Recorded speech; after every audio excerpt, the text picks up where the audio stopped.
I Vlašić, gol! 1:0 vodi Hrvatska!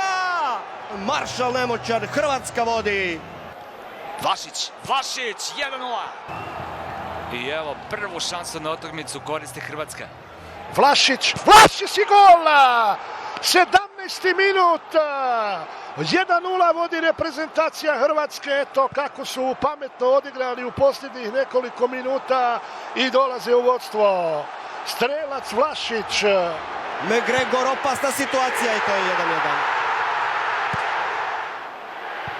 McGregor! Callum McGregor prvi put u karijeri daje gol za Škotsku i to na možda najvažnijoj utakmici u istoriji reprezentacije.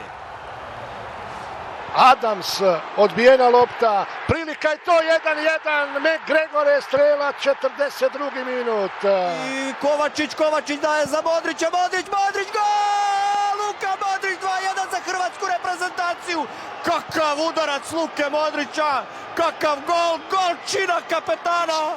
Kovačić ima šansu povratna, Modrić šutira, Modrić! Vijore se tamo Hajdukove zastave, sada Hrvatima nije bitno što je Luka Modrić igrao u Dinamo iz Zagreba.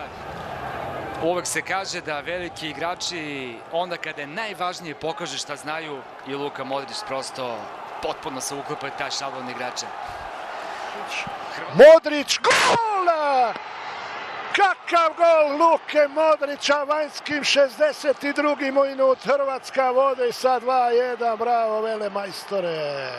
Modrić na prvu vraticu i gol!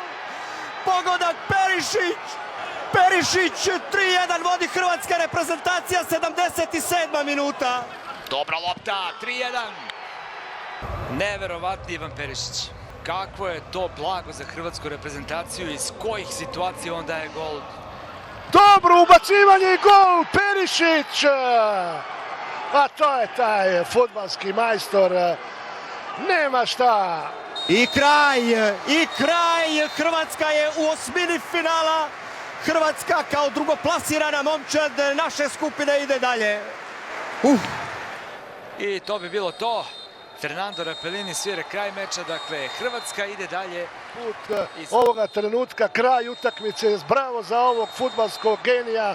Hrvatska ide dalje kao druga u grupi, svaka im čast.